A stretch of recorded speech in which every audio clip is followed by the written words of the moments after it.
Сразу после аппаратного совещания правительства исполняющий обязанности министра культуры Виктор Чижит провел встречу с организаторами и ведущими различных торжеств. Из-за необходимости соблюдения мер предосторожности на встречу пригласили не всех, а представителей сферы услуг различных форм собственности. В общем списке ведущих значится 69 человек. Среди них государственные структуры, частники, самозанятые. Некоторые ведущие, некоторые домодавы на этом живут. А зачем вот этот вопрос так остро поднимается? Зачем руководителю целого министерства этот вопрос акцентировать и привлекать внимание на то, чтобы в конце концов остановить распространение инфекции?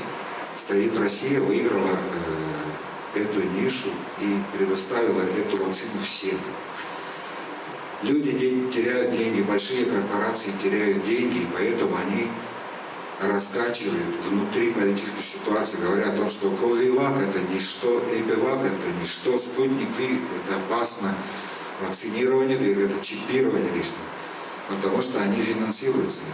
Уважаемые коллеги, вы должны это понять и донести до тех, которые участвуют в организации всех этих праздников, что это опасно. С требованием соблюдать пункты указа к собравшимся обратился и исполняющий обязанности министра культуры. Что касается утвержденных на уровне министерства мероприятий, то речи о заполнении залов наполовину уже не идет. Все запланированные концерты, выступления полностью переходят в онлайн-режим.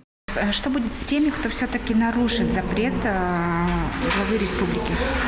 Вы знаете, запреты все это есть, но там согласно указу сейчас Минюст нашей республики тоже разрабатывает, какие санкции будут. В целом, конечно, там хозяева, да, скажем, да, тех банкетных залов, в основном на них будут, но все равно участниками будут наши.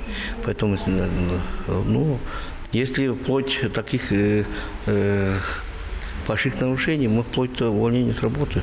Если наши действительно не будут слушаться, то даже будут продолжать, мы примем такое решение именно тем бюджетным работникам, да, если работники бюджетных организаций, мы вплоть до увольнения будем. Это очень строго будем держать. На сегодняшний день концерты, вообще вот мероприятия, массовые мероприятия, все отменены. Даже на 50%? Все отменены, и мы нигде ничего не проводим, все переходим на онлайн-режим. Выставки, мастер-классы мы не отменяем, все остается также в планах. И я сейчас всем руководителям передал, что они переформатировали все наши мероприятия на онлайн-режим. Наибольшее количество заражений получается по итогам проведения торжественных мероприятий. Новые формы штаммов за один раз могут заразить от 7 до 42 человек. Большинство организаторов свадеб не отрицает необходимости прекращения массовых мероприятий. Надо довести до тех людей, которые в скором времени будут проводить свои семейные мероприятия, да, праздники. Надо довести, что сейчас коронавирус, да, очень острый вопрос.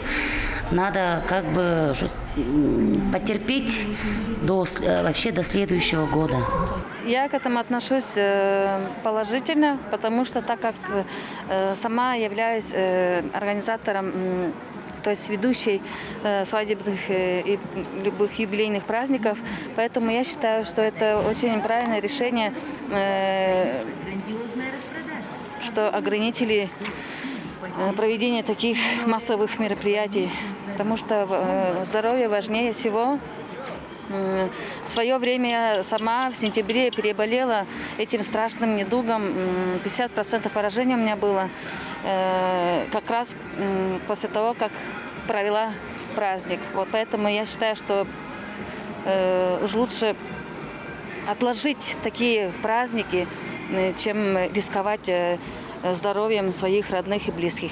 Пока некоторые волнуются о потраченных деньгах, врачи в СИЗах бьются за спасение жизней больных в ковидных госпиталях. Всего с начала года от ковида умерло 35 человек. За сутки в республике выявляется в среднем 130 случаев новых заражений. Большую тревогу вызывает распространение крайне опасных индийского и британского штаммов коронавируса. Врачи не скрывают, что сейчас речь идет о будущем народа, нации, и это должно дойти до всех и каждого. Алдын Казбуян, Владимир Сюртук, Ангар Оржак, Тува, 24.